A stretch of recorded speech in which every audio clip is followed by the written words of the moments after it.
Hello everybody, Manithral here, and welcome to the weekly update video for OSRS. Now this week we have unranked group iron changes and more.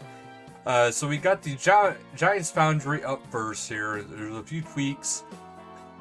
So they meant to make the time spent smithing as seamless as possible. So first, Kovac has been hard work on mending a Giants relationship with whatever. They always give this like dialogue here. So any coins he owes you for your commissions can be sent straight to your bank instead of having to worry about that. Kovac will be keeping track of how many swords you've made for him and will proudly display the number in chat when asked. So lastly, they noticed some frustrating sweet spots intended to reward eagle-eyed smiths or clicking at the right time were too heavily weighted towards the beginning of the new commission. So, following today's update, you can expect more even distribution, so keep your eyes peeled for more mouse cursors at the ready. So, just be more ready for those clicking intensities. Unranked group iron changes. So it says, for those of you who currently stand alone but would like to stand together, you can. Players of any iron mode, regular, hardcore, or ultimate, are now able to speak to the iron tutor in Lumbridge and become an unranked GIM. So simply ask the tutor to let you review your iron status, select the unranked group iron under the group tab, and then join a group, just like any other unranked group Ironmen. So note that you'll have the 7 days to change your mind after requesting a change in your iron status. After those 7 days have passed, any changes to your status will be irreversible, so choose wisely. So some people jumping into a new unranked group might be wondering how you'll be able to let people know that you're unranked group iron. You can flex your status with some fancy unranked group iron armor featuring fashionable green trim, or simply type in chat and bask in the glow of the new iron green chat badge. So that is what's going on. And then there's also people inquiring about downgrading their permanent Ironman status in order to become a unranked GIM. You can remove your permanent Ironman status via this link, which is right in here. So do check out this main page if that is part for you. The pet reclaim changes. So, in case you missed it last week, Probita's pet reclaim has automatically ensuring pets and allowed players who had bank placeholders or collection log entries filled to reclaim pets they lost but not had insured. Players made us aware that there's a couple of critters that slipped through the cracks, so they made the following fixes in this week's update. So this is specific for multi-form pets obtained before the collection log update can now be added to the collection log via placeholder. Affected pets should now be insured. Pets that are in your player in-house and menagerie and not in the collection log are now automatically insured. Pets that were previously insured but not present in your bank, including placeholders, collection log, or menagerie, will now appear in Probita's new insurance interface. So if you have any pets that you believe aren't showing in your insurance record, please pay Probita a visit so she can insure them for you. And if any pets are missing, of course, please let people know.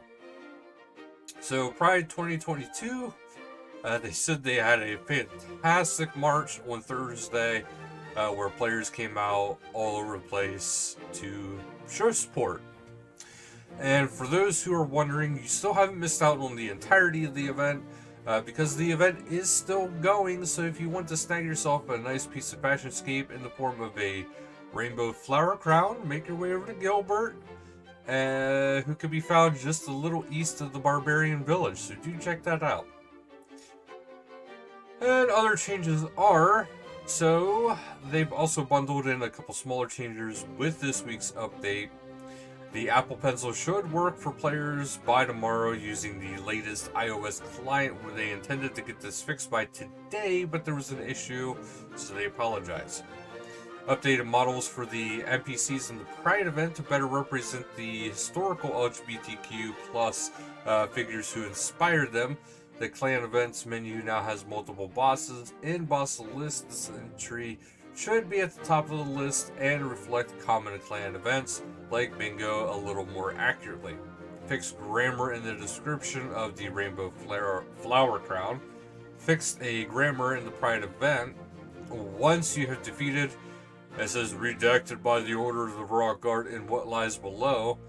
Purdue can now sell your replacement copies of the beacon ring, even if you're yet to complete the rest of the quest. Drift nets will no longer require the players to click through the confirmation screen before they can harvest. Wilderness loot keys can now be destroyed within the wilderness if they contain less than 30 KGP worth of loot. There is a small delay to this process to discourage players from destroying loot during combat. Players will now be warned when taking a waka canoe into the wilderness. It is now slightly easier to talk to the West Bank bankers instead of the Wall of Profundus. Players are still welcome to speak to the wall if they so choose to do so. A single pride flower near the Rock West Bank has been moved as it was impacting the